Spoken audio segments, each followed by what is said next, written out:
I was already running late that morning, trying to keep a promise I'd made to my son, Max.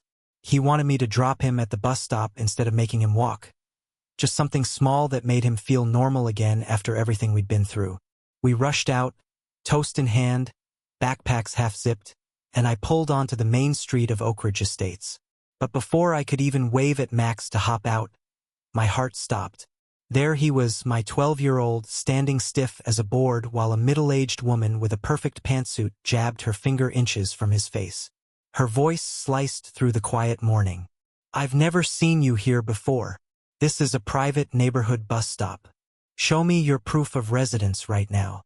Max shrank back like he'd been caught in a spotlight. Even from 50 feet away, I saw the panic rising in his eyes. That's when I knew. This wasn't a misunderstanding. This was intimidation, and she was aiming it at my child. I pulled my unmarked police vehicle to the curb, careful not to show the government plates. We had moved into Oak Ridge Estates only 3 weeks ago, and I didn't want my job to define us. After Max lost his mom 2 years back, I'd promised him something like normalcy. But the woman in front of him, blonde bob, designer pin, gold HOA badge, didn't look interested in normality. She looked interested in control. "Do you understand what trespassing means, young man?" she barked. "I am the HOA president, and I have every right to question suspicious individuals." Suspicious individuals.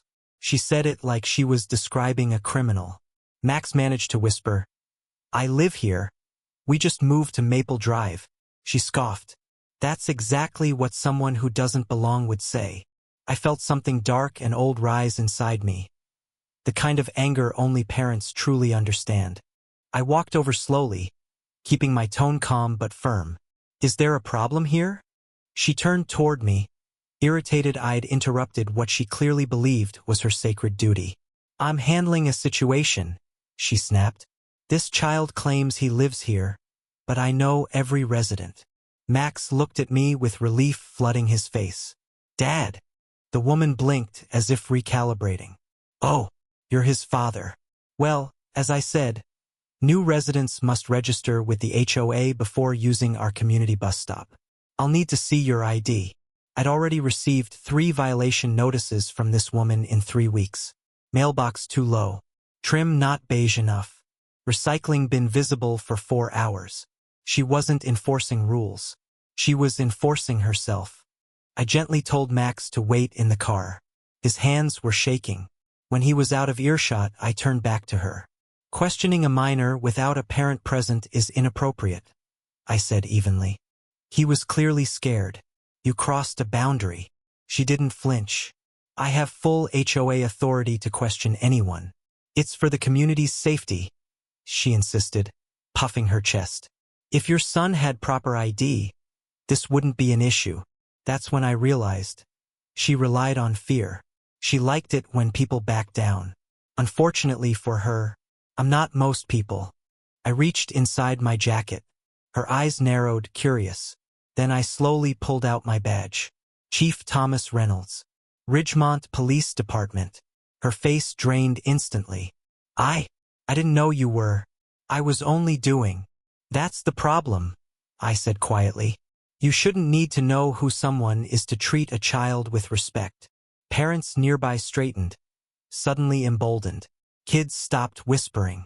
The HOA president who ruled the neighborhood with an iron clipboard finally looked small.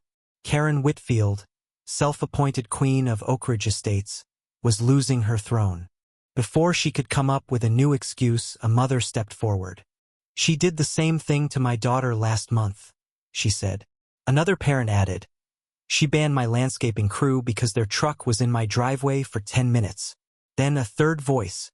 "She threatened to fine us because my son's bike was visible from the road." Karen turned crimson, her authority crumbling in real time. "This is absurd," she sputtered. "I've worked 8 years to maintain standards." But no one was listening anymore. The neighborhood she ruled was finally speaking, and they weren't on her side. The school bus pulled up with a screech. I hugged Max and told him to have a good day. Then I turned back to Karen. "You'll need to come to the police station this afternoon for a formal statement," I said. regarding harassment of minors. Her jaw fell open. You can't be serious. I'm very serious. Your behavior today could qualify as intimidation, harassment, maybe even impersonating a security official. Parents exchanged hopeful looks. Karen staggered a step, like her world had tilted under her feet. She wasn't used to consequences. Today was her first lesson. 1 week later, the HOA board sent a community-wide email. Karen Whitfield had voluntarily stepped down.